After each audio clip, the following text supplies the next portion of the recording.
T20 world cup men's இன்னைக்கு பார்த்தீங்க அப்படின்னா என்னடா ஜெர்சி வந்து மாற்றி போட்டிருக்காங்க அப்படின்னு நினைக்காதீங்க. நான் சவுத் ஆஃப்ரிக்காக்கு இந்தியா வந்து சப்போர்ட்டராகவும் இண்டீஸ் அணிக்கு வந்து ஜிம்பாப்வே சப்போர்ட்டராகவும் இருக்கிற மாதிரி தான் அது வந்து ஃபன் பண்ணியிருக்காங்க. அடுத்து இன்னைக்கு மேட்ச் பார்த்தீங்கன்னா ஆல்ரெடி வந்து சவுத் ஆஃப்ரிக்காவுடைய ஹேண்ட் தான் வந்து ஓங்கி இருக்குது. அது என்னன்னு பார்த்தீங்க அப்படின்னா இன்னும் 47 பந்துகளில் 48 ரன்கள் அடிக்கணும் அப்படின்ற ஒரு இலக்கு தான். ஒரு விக்கெட் தான் இழந்திருக்காங்க. சவுத் ஆஃப்ரிக்காவுடைய வெற்றி வந்து உறுதியாகிடுச்சு. அதுக்கு தான் இந்தியாவுக்கு வந்து இப்போ 2 வாய்ப்பு இருக்குது. அது என்ன பார்த்தீங்க அப்படின்னா சவுத் ஆஃப்ரிக்கா வின் பண்ணதுனால சவுத் ஆஃப்ரிக்கா ஃபர்ஸ்ட் பிளேஸில் இருப்பாங்க. அடுத்து ஜிம்பாப்வேக்கு எதிரான அந்த மேட்ச்சில் இந்தியா வின் பண்ண 4 புள்ளியோட செமிஃபைனலுக்கு வந்து என்டர் ஆகும். அதுக்கடுத்ததாக பார்த்தீங்கன்னா இன்னொரு வாய்ப்பும் இருக்குது. அதாவது ஜிம்பாப்வேக்கு எதிராக தோத்துட்டு அடுத்து வந்து மேற்கிந்திய அணிகளுக்கு எதிராக வின் பண்ணால் வந்து இந்த வாய்ப்பு இருக்குது அப்படின்னு சொல்கிறாங்க. ஆனால் ஜிம்பாப்வேக்கு எதிராக நம்ம வின் பண்ணால் மட்டும்தான் இந்த வாய்ப்பு இருக்கிற மாதிரி இருக்குது. ஏன்னா இந்தியன் டீமுடைய ஃபார்ம் வந்து பேட்டர்ஸுடைய ஃபார்ம் அந்த மாதிரி ஒரு நிலமையில் இருக்குது.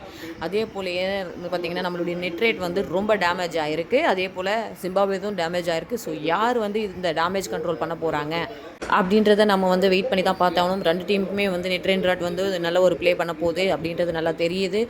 கீப் பிலீவிங் அது மட்டும் தான் நம்ம சொல்ல முடியும் நம்ம டீம் மேலே. ஆனால் சென்னையில் நடக்கிறதுக்கு அது ஒரு அட்வான்டேஜாக இருக்குமோ அது யாருக்கு இருக்கும் அப்படி வெயிட் பண்ணி பார்க்கலாம். அடுத்த அப்டேட்க்கு நம்ம சேனலை சப்ஸ்கிரைப் பண்ணிக்கோங்க.